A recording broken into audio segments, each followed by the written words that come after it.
নমস্কার। আশা করি সবাই ভালো আছো আর ভালো থাকাই আমি ভগবানের কাছে প্রার্থনা করি। জীবনে চলার পথে সেই লোকগুলিকে কখনোই ভুলবে না যারা দুর্দিনে তোমার পাশে ছিল। তাই আমি সকলকে অনুরোধ করি তোমরা অবশ্যই তাদেরকে কখনোই ভুলবে না যারা দুর্দিনে তোমার পাশে ছিল। যাই হোক, আর কথা না বাড়িয়ে আজকে আমরা যে ক্লাসটা করব সেটা হলো কাজী নজরুল ইসলাম। কাজী নজরুল ইসলাম সম্পর্কে আমি যতটুকু পেরেছি তোমাদের সামনে তুলে ধরেছি।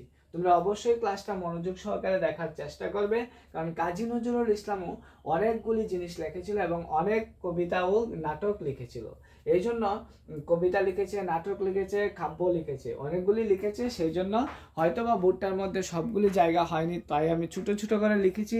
তোমরা অবশ্যই দেখে নেবে এবং আমার কথাগুলি অবশ্যই ভালো করে শুনবার চেষ্টা করবে, কারণ আমার কথাগুলি যদি ভালো করে শুনো তাহলে অবশ্যই তোমরা সম্পূর্ণ ক্লাসটা ভালোভাবে বুঝতে পারবে এবং প্রত্যেকটা জায়গা ভালো করে বুঝে নিতে পারবে।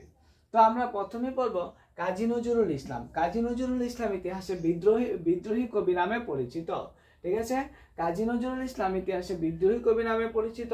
উনি জন্মগ্রহণ করেছিলেন 24 মে 1899। কাজী নজরুল ইসলাম জন্মগ্রহণ করেছিলেন 24 মে 1899, যা বাংলায় হবে 11 জ্যৈষ্ঠ 1306 খ্রিস্টাব্দ।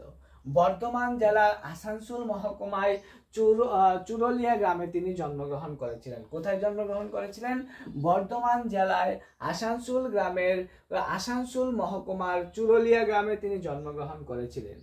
বর্ধমান জেলার আসানসোল মহকুমার চুরুলিয়া গ্রামে জন্মগ্রহণ করেছিলেন।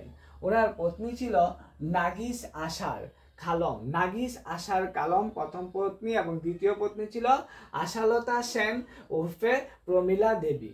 আশালতা সেন উর্ফে প্রমীলা দেবী উনি বিংশ শতাব্দীর একজন কবি হিসাবে বিবেচিত।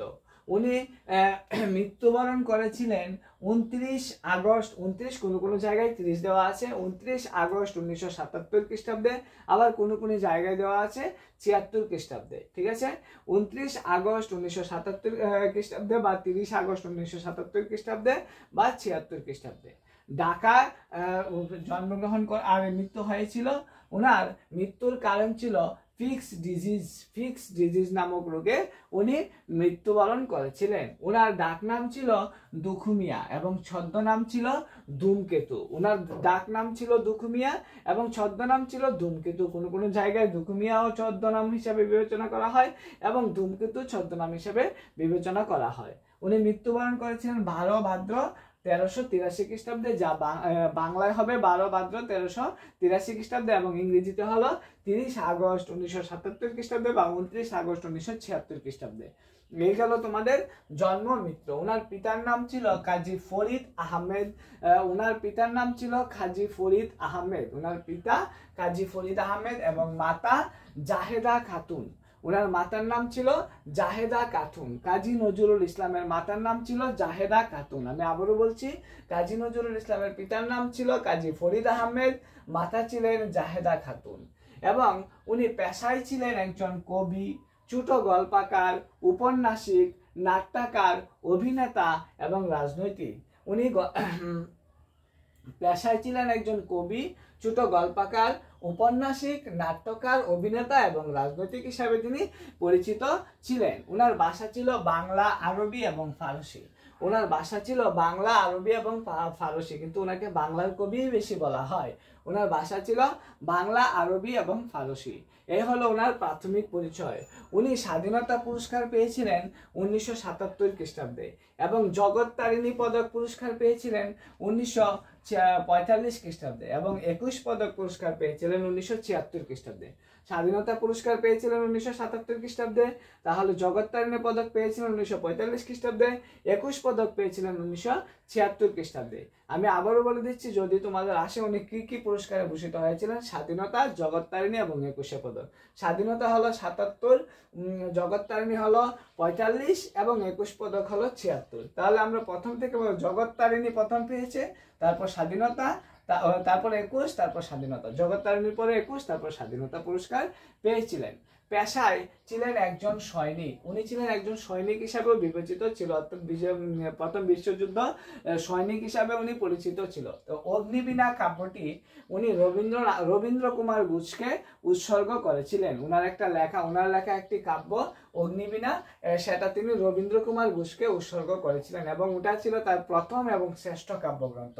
ঠিক আছে, যদি প্রশ্ন আসে কাজী নজরুল ইসলামের শ্রেষ্ঠ কাব্যগ্রন্থ কোনটি, তাহলে অবশ্যই লাগবে অগ্নিবীণা কাব্য। এটা প্রথম এবং শ্রেষ্ঠ কাব্য হিসেবে পরিচিত কাজী নজরুল ইসলামের, এবং এই কাব্যটা উনি রবীন্দ্র কুমার ঘোষকে উৎসর্গিত করেছিলেন। অগ্নিবীণা কাব্য সেটা হলো তার প্রথম এবং শ্রেষ্ঠ কাব্য, এবং এটা তিনি রবীন্দ্র কুমার ঘোষকে উৎসর্গিত করেছিলেন। তারপর হলো রুদ্রমঙ্গল ও দুর্দিনের যাত্রী, তার লেখা প্রবন্ধ পুস্তিকা। ওনার লেখা প্রবন্ধ পুস্তিকা ছিল রুদ্রমঙ্গল ও দুর্দিনের যাত্রী। তোমরা অবশ্যই মনে রাখবে রুদ্রমঙ্গল এবং দুর্দিনের যাত্রী দুটি প্রবন্ধ ওনার লেখা, যেগুলি উল্লেখযোগ্য সেগুলি আমি এখানে তুলে ধরেছি। ওনার লেখা কবিতা বই ব্যথার দান, ওনার লেখা ছোটদের জন্য লেখা কবিতা বই ব্যথার দান। রবীন্দ্রনাথ নজরুলকে উৎসর্গ করেছিল বসন্ত, অর্থাৎ রবীন্দ্রনাথ নজরুলকে একটা কবিতা উৎসর্গ করেছিল, সেটা হলো কি বসন্ত। অগ্নিবীণা নামটি রবীন্দ্রনাথের গান থেকে নেওয়া হয়েছিল। অগ্নিবীণা যে নামটা, সেই নামটা নেওয়া হয়েছিল রবীন্দ্রনাথের একটি গান থেকে। বাংলা সাহিত্যে বিদ্রোহী কবি নামে তিনি বিশেষ পরিচিত ছিলেন। বাংলা সাহিত্যে বিদ্রোহী কবি নামে তিনি বিশেষ পরিচিত ছিলেন। বাদনহারা উপন্যাসটি উনারই লেখা। বাদনহারা একটি উপন্যাস উনি লিখেছিলেন। ওনার লেখা গদ্য রচনা বাউন্ডুলের আত্মকাহিনী, ওনারই লেখা, অর্থাৎ কাজী নজরুল ইসলামের লেখা বাউন্ডুলের আত্মকাহিনী, সেটা হলো একটা কি গদ্য রচনা। তিনি বাংলাদেশের জাতীয় কবি হিসাবেও পরিচিত ছিলেন। তিনি বাংলাদেশের জাতীয় কবি হিসাবে পরিচিত ছিলেন। বিদ্রোহী কবিতাটি উনি 1921 খ্রিস্টাব্দে মুসলিম ভারত পত্রিকায় প্রকাশিত হয়েছিল। বিদ্রোহী কবিতাটি 1921 খ্রিস্টাব্দে মুসলিম ভারত পত্রিকায় প্রকাশিত হয়েছিল, যা কাজী নজরুল ইসলামের লেখা ছিল। তারপর হলো বাংলার গান কাব্যটি সরকার কর্তৃক বাজেয়াপ্ত হয়ে গিয়েছিল, অর্থাৎ ওনার লেখা বাংলার গান একটি কাব্য ছিল, সেই কাব্যটা সরকার কর্তৃক তখন বাজেয়াপ্ত করে দেওয়া হয়েছিল। সঞ্চিতা 1928 খ্রিস্টাব্দে তিনি কবিতাটি লিখেছিলেন এবং সেটা উৎসর্গ করেছিলেন রবীন্দ্রনাথ ঠাকুরকে। সঞ্চিতা কবিতাটি উৎসর্গ করেছিলেন রবীন্দ্রনাথ ঠাকুরকে এবং অগ্নিবীণা উৎসর্গ করেছিলেন রবীন্দ্র কুমার ঘোষকে। যেটা হলো সঞ্চিতাটা ছিল 1928 খ্রিস্টাব্দে। তারপর হলো কান্ডারি হুঁশিয়ারি কবিতাটি তিনি লিখেছিলেন। তিনি একটি কবিতা লিখেছিলেন, সেটা হলো কি কান্ডারি হুঁশিয়ারি। কান্ডারি হুঁশিয়ারি কবিতাটিও তিনি লিখেছিলেন। তারপর বাদনহারা উৎসর্গ করেন নীলকান্ত সরকারকে। বাদনহারা উৎসর্গ করেছিলেন, বাদনহারা একটি গ্রন্থ, সেটি উৎসর্গ করেছিলেন নীলকান্ত সরকারকে। তাহলে তিনি তিনটা কবিতা উৎসর্গ করেছেন। একটা হলো কি সঞ্চিতা, সেটা উৎসর্গ করেছেন রবীন্দ্রনাথকে, এবং অগ্নিবীণা উৎসর্গ করেছেন রবীন্দ্র কুমার ঘোষকে, এবং বাদনহারা উৎসর্গ করেন নীলকান্ত সরকারকে। নজরুলের সমাচার চন্দ্রিকা পত্রিকা সরকার দ্বারা বাজেয়াপ্ত করা হয়। নজরুলের সম্পাদিকা করতে হতো সমাচার চন্দ্রিকা, যেটা নজরুলের পত্রিকা ছিল, সেটা কি করা হলো সরকার দ্বারা বাজেয়াপ্ত করা হয়েছিল। ওনার প্রথম কবিতার নাম ছিল ফরিয়াদ। উনি যখন প্রথম কবিতা লিখেছিলেন, সেই কবিতাটার নাম ছিল কি ফরিয়াদ। চন্দ্রবিন্দু হলো তার লেখা একটি সঙ্গীত গ্রন্থ। ওনার লেখা একটা সঙ্গীত গ্রন্থের নাম হলো চন্দ্রবিন্দু। ওনার লেখা একটা সঙ্গীত গ্রন্থ ছিল চন্দ্রবিন্দু। তারপর হলো কামাল পাশা কবিতাটি 1921 খ্রিস্টাব্দে মুসলিম ভারত পত্রিকায় প্রকাশিত হয়েছিল। কামাল পাশা কবিতাটি 1921 খ্রিস্টাব্দে মুসলিম ভারত পত্রিকায় প্রকাশিত হয়েছিল। আবারও বলছি, কামাল পাশা কবিতাটি 1921 খ্রিস্টাব্দে লেখা, 1921 খ্রিস্টাব্দে মুসলিম ভারত পত্রিকায় প্রকাশিত হয়েছিল। রবীন্দ্রনাথের পর বাংলা কাব্যে প্রথম মৌলিক কবি হিসাবে কাজী নজরুল ইসলামকে কি আখ্যায়িত করা হয়, বা কাজী নজরুল ইসলামের বিশেষ পরিচিত, অর্থাৎ রবীন্দ্রনাথ ছিল একজন মৌলিক কবি। ওনার পরে প্রথম মৌলিক কবি হিসাবে অর্থাৎ কাজী নজরুল ইসলামকে আখ্যায়িত করা হয়।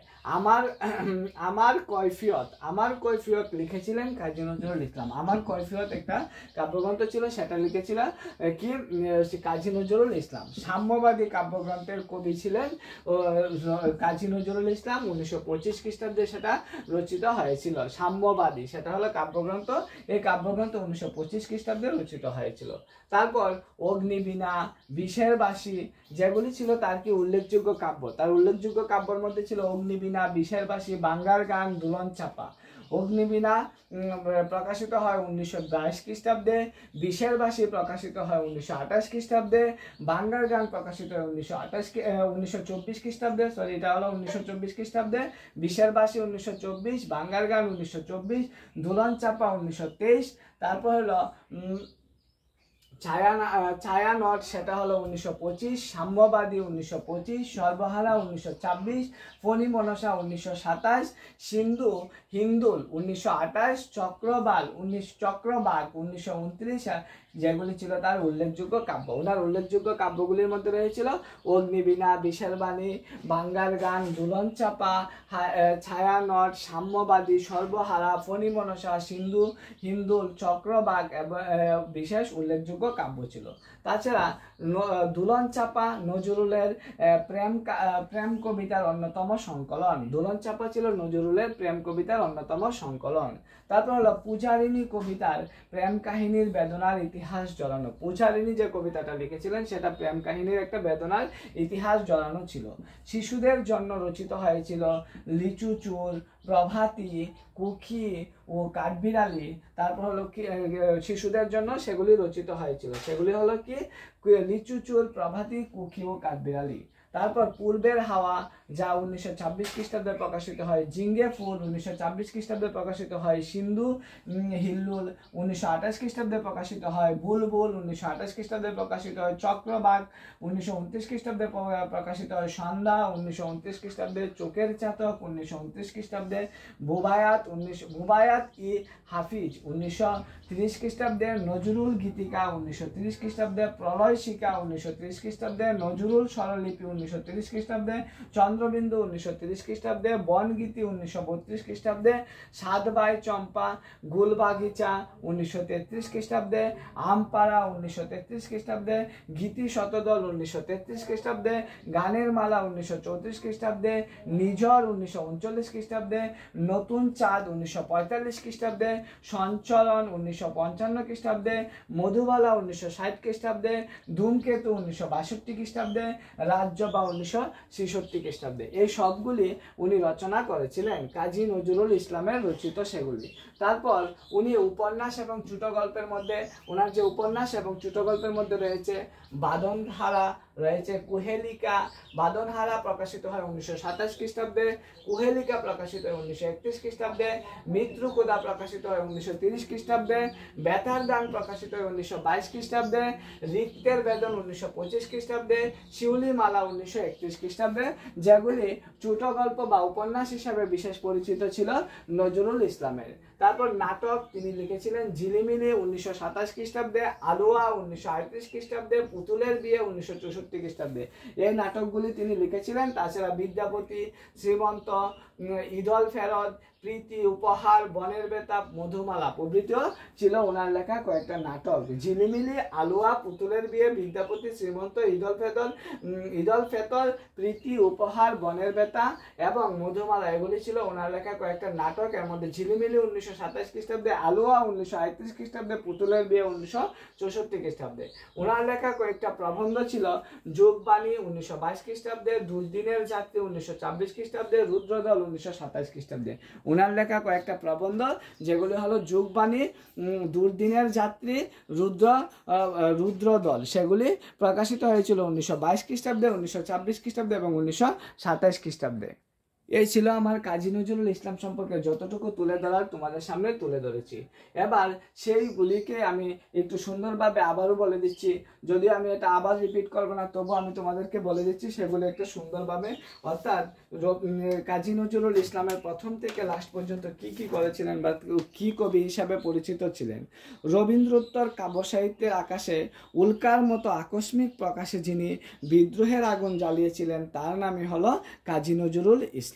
তাছাড়া রবীন্দ্র যুগের প্রেম, আধ্যাত্মবাদ, সৌন্দর্যবোধ প্রভৃতি শান্ত রসপদ কাব্য প্রত্যয় ছেড়ে সামরিক হুঙ্কার দিয়ে প্রবেশ করেছিলেন তিনি সেই সমারঙ্গনে। আধুনিক কাব্যের জগতে নতুন দিগন্তের উন্মোচনকারী এই কবির রচিত উল্লেখযোগ্য কাব্যগুলির মধ্যে যেগুলি রয়েছিল সেগুলি আমি তোমাদেরকে দেখিয়ে দিয়েছি। তাছাড়াও নজরুল তার সৃষ্টির মধ্যে দিয়ে বাংলা সাহিত্যের ইতিহাসে ও মানুষের হৃদয়ে চিরস্থায়ী আসন লাভ করেছিলেন। ঠিক আছে, ক্লাসটা কেমন লাগলো তা জানিয়ে অবশ্যই কমেন্ট করবে। যদি কোনো জায়গায় ভুল হয় আমি তা আবার শুধরে দেবার চেষ্টা করব। সবাই ভালো থাকবে, নমস্কার।